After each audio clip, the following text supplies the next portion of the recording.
Welcome everybody to Fat's Where the Flavor's At. Welcome to my home, welcome to my kitchen, welcome to my heart. And welcome to you too, honey. Hello. How did you get here? Who are you? What's your name? Anyway, we're celebrating my wife's heritage. Well, actually the birthplace, the place of her birth. Yes. Maryland. Glen Burnie. Glen Burnie to be exact. Glen Burnie High, Towson State College, University. Yes. Ocean City Golf, Lifeguard. Anyway, we're making crab cakes today. You know, we're getting closer to summer. I've been promising people for weeks that we're going to try to break away from the, Italian. So, we're going to make crab cakes. And we're not going to do them the traditional way. She likes them. And I'm making these are for her. Hopefully those of you who are here will enjoy them. Hopefully those of you who try to make these at home, and I hope you do, give them a try. I think you'll like them. They're not, like I said, they're not like the old bake can tells you to make exactly. A lot of similar ingredients, but a couple different ones. So let's go through the ingredients. I've got mayonnaise, I've got Dijon, I have an egg, I have parsley, I have salt, pepper, and Worcestershire, and then I have my breadcrumbs. I always like to use seasoning, you don't have to. And then the two things that really set it apart, one is I use scallions. I like the flavor it imparts into the crab, and I cook them in a frying pan with butter. All right, I think those two things, like I said, that's where the flavor's at. Butter makes it better. Use it any way you want. My goal when I make a crab cake is to make it so moist that you don't need a sauce. You don't need tartar sauce. You don't need cocktail sauce. What I've chosen to do is put a nice little summertime salsa together.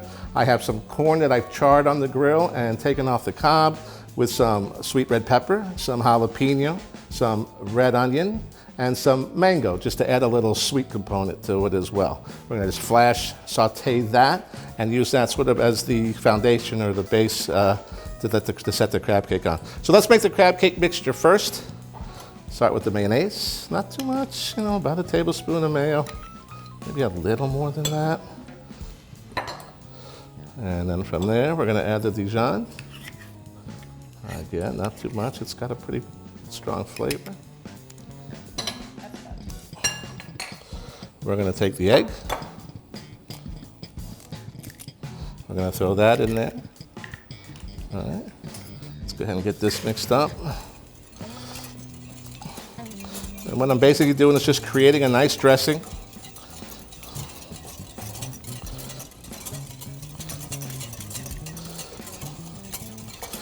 A nice pale yellow color. I'm going to go ahead and add the Worcestershire sauce. Not too much, just a little. We're going to add some Old Bay, because it ain't a crab cake without Old Bay. That's about right, about 2 teaspoons worth.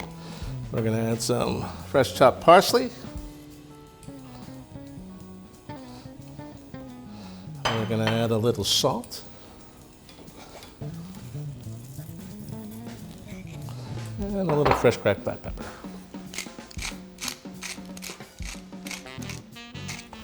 And that should do it. So again, we're going to mix this up nice. So here's your base as far as the dressing is concerned. I don't need a whisk anymore at this point. Everything's been combined nicely. The mayonnaise, the mustard, spices, the herbs. I'll take that off.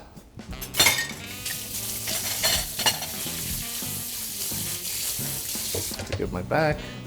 Now we're going to go ahead. I'm going to add the butter to the pan, which is already, get that going. We'll add the scallions.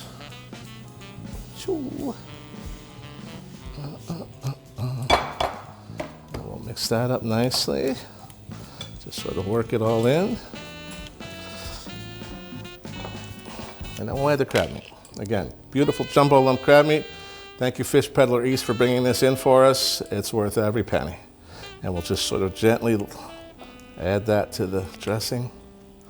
I've actually done a combination here of jumbo lump and lump. Sometimes those jumbo lumps are so big that they kind of aren't, they take away from being able to hold together for the crab cake. So, and then we'll just sort of gently fold that in. Maintaining the integrity of some of the nice big lumps in there that you want, but this is all crab meat. All right, we're gonna add a little breadcrumb to help bind.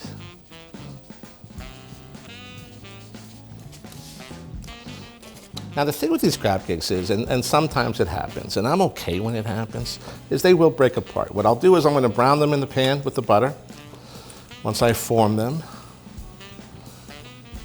And then I'm gonna actually let them finish cooking in the oven. While they're in the oven, I'll go ahead and flash saute my little salsa mixture here.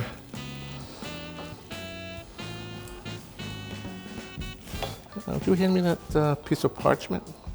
You just set it right on the counter here.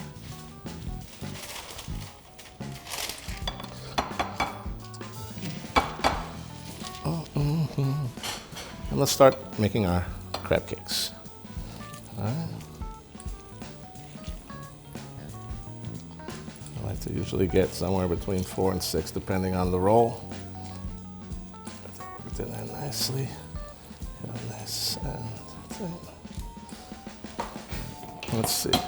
So we got our butter melting. Sounds like it's fairly hot. Let's move that over just a little bit. Again, we just want to brown them in the pan, much like we did with the meatballs at the last episode. Just sort of set them in, let them soak up that butter flavor. I've got the oven set at 300. I said once these have been browned on each side, we'll go ahead and throw them in there and finish them off while we flash saute the vegetables. All right, we've turned our crab cakes over. They're looking beautiful. We got a nice color on the one side. We're working the other color on the other side. They need to finish in the oven. So like I said, I've got my oven set at 300. I'm just gonna take the pan as is and throw it right in. Thank you, my love. And let that cook, let them cook through. Oh, sorry. There you are. We'll let those cook. And those won't need more than 7 or 8 minutes in there. All right, so we were just talking earlier. The flavor of crab is such a delicate thing, and we try to enhance it with, like I said, the butter and the scallions. But my goal when I make crab cakes is to try to make one that's able to stand on its own, that doesn't need tartar sauce or cocktail sauce. But what I do like is, and again, as we're getting closer to summer, is try to come up with some things that I think complement and lend a lot, both in flavor and obviously in color, to the dish. So what I put together here is a sweet corn, jalapeno, and mango salsa. There's a little red onion and red pepper in there as well. The mango adds a nice little sweet component, obviously the heat from the jalapeno, and then I put a nice little char on the corn to give that another nice flavor profile. So we'll throw this in here. That's the sound I love, the sound of saute. I just put a little olive oil in here. You can see all the colors kind of just pop off the pan. Now, for the corn and the jalapeno are basically cooked, so we're just putting a little heat on it and getting the mango to break down just a little bit and lend its sweetness to the entire medley, the salsa. Beautiful colors, beautiful flavors, great for summer. For those of you who wanted to see me do something without starch or pasta or potato, here you go. Very almost as keto friendly as I'm ever gonna get. All right, I want to help you as best I can. But when you host a show called Fat's Where the Flavor's At, your integrity goes right out the window. So work with me a little. I'll try to work with you as best I can. That's all I need on that. Turn it off, set it to the side. Crab cakes will be out in a couple of minutes. We'll plate up. We'll see you just in a couple of minutes. Thanks very much. All right, our crab cakes, I think, cooked all the way through. We're gonna turn off the oven. We're gonna reach in. We're gonna grab our pan. Make sure your handle's gonna be hot, so be careful. Okay, so let's put our plate together. We're gonna do a little of the charred corn, jalapeno, mango salsa.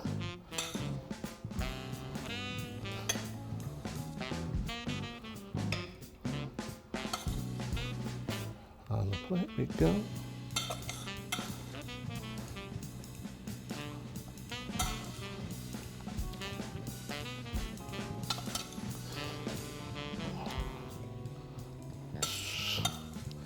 I know we're not in Kansas, or in this case, Maryland anymore, but it's not a crab cake without some type of tomato. So I just took some wonderful grape tomatoes. I just tossed them with olive oil and fresh basil, just to add that to the plate. Adds a little color, gives a little freshness, a little sweetness.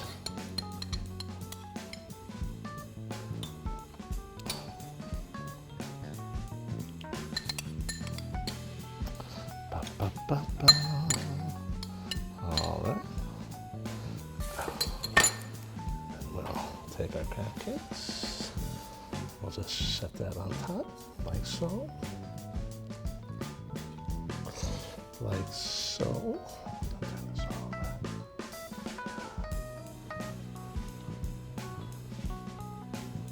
Like so. And like so.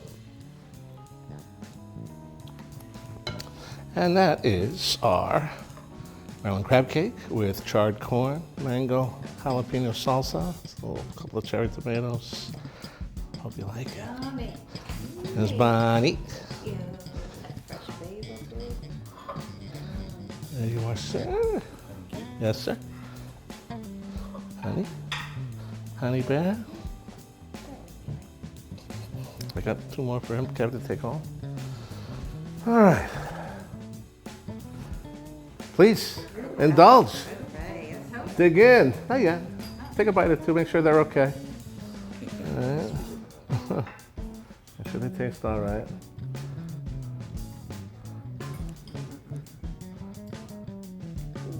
Are they good? All right, good. That's what I heard. Now we can toast. Wine-wise, my go-to for this particular dish would be my Camontini Pinot Grigio, single vineyard Pinot Grigio from Trentino, world-renowned winemaker Riccardo Cottarella, all hand-picked fruit. Just a beautiful expression. It shows Pinot Grigio is capable of much more than what we're usually accustomed to. We've had some wonderful fun here today. We're not done, but so far we've had some wonderful fun. So we'll raise the glass once more. All of you here today, to all of you watching, grateful beyond words. We love you. We're grateful. Stay healthy. The country is coming back stronger than ever. Everyone's getting out. No masks. It's so great. Oh, in my case, a mask is probably better. But anyway, thanks for being here. Thanks for watching. Please support the channel. Remember the name of our show. Those of you who are here, let them know what it is. That's where the flavor's at. That's where the flavor's at. God bless you all. Thanks very much. We'll see you next time. Ciao.